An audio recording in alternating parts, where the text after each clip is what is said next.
Gente, olha só, uma operação da Polícia Federal prendeu 9 pessoas suspeitas de integrarem a facção criminosa que planejava, inclusive, os atos contra algumas autoridades. E a gente vai receber aqui, com exclusividade no Morning Show, o ex-juiz e atual senador da República, Sérgio Moro, para poder conversar um pouco com a gente sobre tudo o que aconteceu aí de ontem para hoje. Moro, mais uma vez, muito obrigado pela sua gentileza e carinho aqui com este programa, sempre nos ajudando muito e aceitando os nossos convites. Eu queria começar, Moro, num papo contigo, aproveitando o máximo de você nesse programa, mas eu vi o seu discurso ontem, eu vi o quanto você focou na questão técnica, apresentando inclusive um projeto de lei novo que você vai poder falar pra gente, mas eu acho que tá todo mundo curioso para saber o seguinte: você está conseguindo dormir, Moro? Como é que tá? Como é que é pessoalmente para você receber uma ameaça dessa? Como é que tá a sua esposa em relação a tudo que aconteceu? Como é que estão sendo as suas noites? Eu queria que você pudesse relatar um pouco para a gente disso, porque não é todo mundo que recebe uma ameaça dessa magnitude. Bom dia, senador. Bom dia, Paulo. Um grande prazer atendê-lo aqui, conversar com o Morning Show. É muito difícil, eu fiquei sabendo desse plano foi no final de janeiro, e claro, é algo assustador. Ajuda um pouco, de certa maneira, o fato de que eu fui 22 anos juiz e tive muitos processos difíceis, inclusive contra o crime organizado também, então não foi a primeira vez que tive que recorrer à proteção policial, como ministro também da mesma forma. Agora, é evidente que isso não devia fazer parte da equação, né? Eu cumpri meu dever como juiz, cumpri meu dever como ministro, e nós temos que, infelizmente, enfrentar o crime organizado com rigor. Se a gente não tomar cuidado, o crime organizado toma conta. Então, a gente toma algumas ações mais rigorosas contra o crime organizado, se expõe a esse risco e acaba, infelizmente, gerando essa consequência. Eu quero aqui registrar, né, trouxe um sofrimento também pessoal para minha família, mas eu quero registrar aqui que meus filhos, minha esposa, né, até a deputada federal Rosângela Moro, minha esposa, tem uma resiliência enorme, né, uma resistência emocional são sólidos aí como uma rocha, mas claro que isso entristece. O Moro, o senador Randolfo Rodrigues, inclusive aliado do presidente Luiz Inácio Lula da Silva, está dizendo que você está usando essa situação politicamente e que isso representa, de alguma forma, um mau caratismo da sua parte. Como é que você responde isso a ele? Quem começou a politização disso, Paulo, foi o presidente da República, o Lula, naquela terça-feira, com aquelas frases infelizes. Veja, quando eu fui juiz lá da Operação Lava Jato, eu e os outros juízes que condenaram o ex-presidente, o presidente por corrupção, ninguém se reportou a ele de maneira ofensiva. A gente analisou os fatos, as provas do crime, a gente fez o nosso trabalho. O presidente vem com essas frases infelizes ali na terça-feira, ele que acabou politizando essa questão. Ontem eu fiz o discurso na tribuna, e até o próprio senador Randolph e outros falaram, prestando solidariedade, só que a gente começa a achar estranha essa solidariedade. Eu me solidarizo, mas quero criticar aqui o senador, ou dizer que ele fez isso ou aquilo. Eu não fiz isso, eu fui na tribuna e coloquei muito claramente, meu objetivo como senador é construir, apresentar projetos que melhorem a vida das pessoas, que busquem soluções. Então, diante desse fato, dessa ameaça grave do crime organizado, o que a gente tem que fazer? Tem que reagir. Eu até falei, utilizei uma metáfora, mas se o crime organizado vem contra você com uma faca, você tem que usar um revólver. Se eles vêm com um revólver, é uma metralhadora. Se é uma metralhadora, você usa um tanque. Claro que eu não estou falando aqui em armamento, eu estou falando em sentido figurado. E o que a gente faz quando a gente sofre uma ameaça como senador? Que nunca aconteceu na história da República. Você vai apresentar um projeto de lei para evitar que esses fatos ocorram novamente, não por você, contra você, mas contra todo mundo que está envolvido no combate ao crime organizado. Eu coloquei muito claramente, não quero partidarizar, não quero tornar essa questão uma questão política. Quem começou a tratar isso como uma questão política chama-se Lula na terça-feira. E eu coloquei claramente, as frases são infelizes, mas vamos olhar para frente. Agora, o que eu espero, sinceramente, diante de tudo que aconteceu, que haja um gesto do governo federal e da sua base parlamentar para apoiar esse projeto que eu apresentei. Ô Moro, você acha que existe algum embasamento depois dessas falas do Lula de um possível processo de impeachment? Porque é muito sério isso, né, que foi dito pelo presidente da República, principalmente do ponto de vista jornalístico mesmo, no meio de uma entrevista, ele visivelmente achava que a entrevista estava sendo gravada e não estava sendo ao vivo. Você acha que há embasamento? Porque a própria oposição já está pensando, inclusive, nisso. Eu não quero dar uma opinião sobre isso. O que eu vejo, de certa forma, em relação a esse governo, e vou fazer aqui o meu disclaimer, eu sou oposição racional, responsável, mas eu sou oposição. O que eu vejo em relação a esse governo é que até o momento ele está sem rumo. A economia vai mal. Nós temos essa taxa de juros altos, ninguém gosta desses juros altos, mas é claro que há uma correlação entre os juros altos e a irresponsabilidade fiscal do governo. Tem essa história do arcabouço fiscal que vai ser apresentado. Eu até falo brincando, isso aí virou o arcabouço fantasma, porque não tem uma proposta.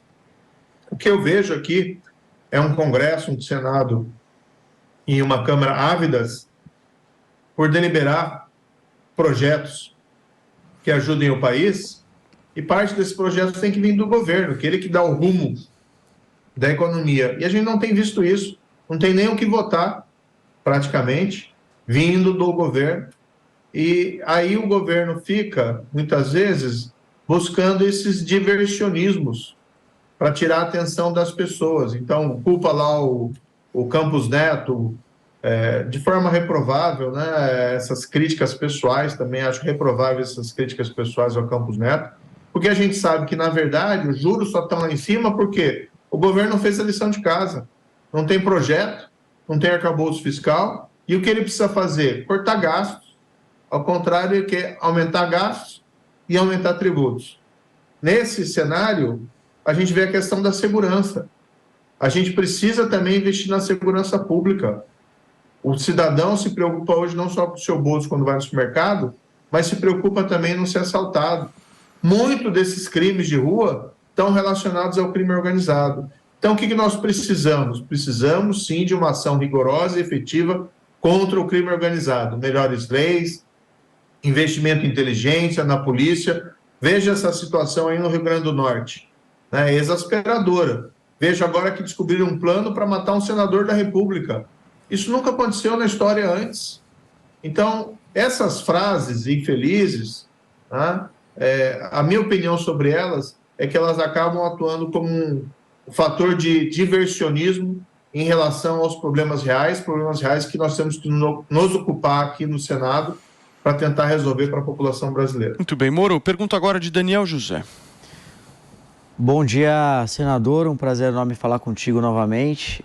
Minha pergunta está relacionada a diversos discursos que foram proferidos ontem na Câmara e, salvo engano, também no Senado, tentando ligar a fala do presidente Lula à divulgação de toda a operação da Polícia Federal, descobrindo todas essas tentativas de organização por parte do PCC para atacar o senhor e diversas outras autoridades.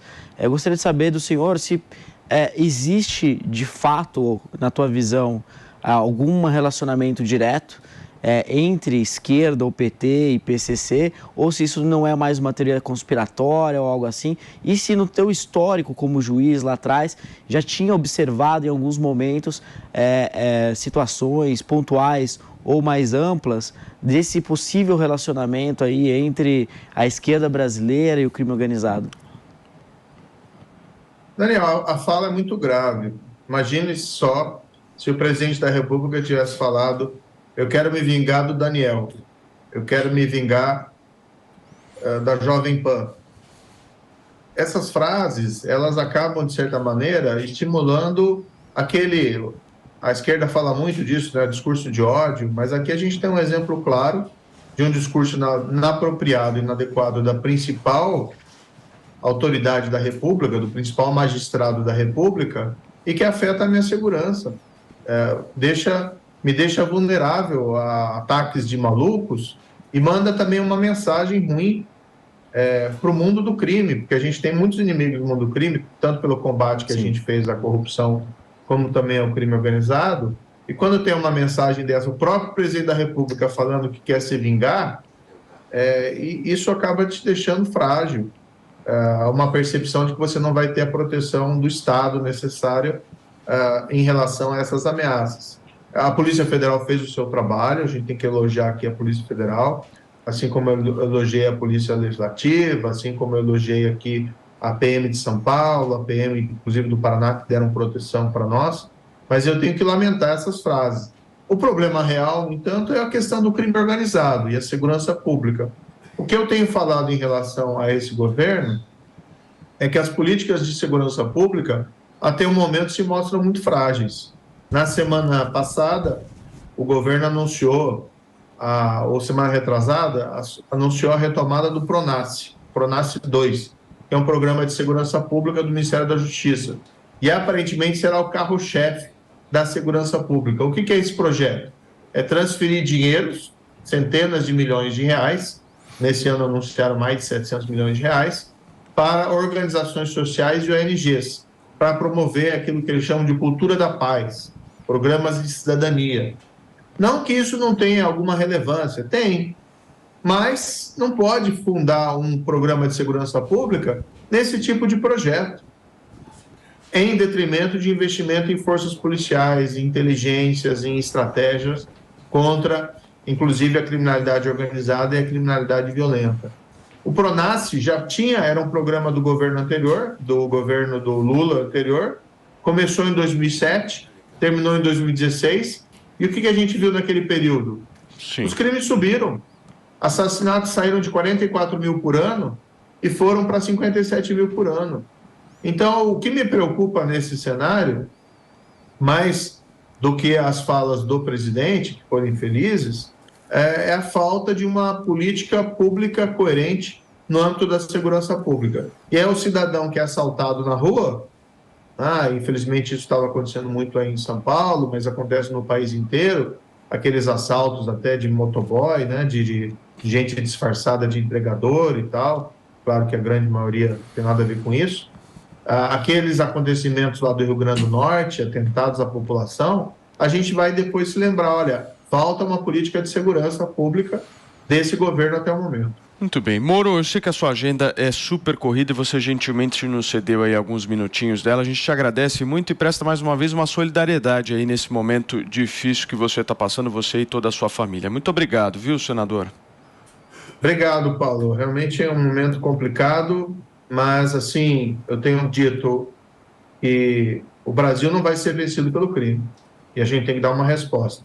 Né? A gente tem que dar uma resposta à sociedade, a gente tem que dar uma resposta no Congresso, nos agentes da lei e pela própria imprensa. O Brasil é muito maior que qualquer organização criminosa. Desde que a gente se mobilize e tenha vontade política para fazer vencer a lei e não o crime, nós vamos prevalecer. Muito bem. Senhoras e senhores, nós entrevistamos aqui o senador da República, Sérgio Moro, para começar o Morning Show desta quinta-feira. Obrigado, Moro.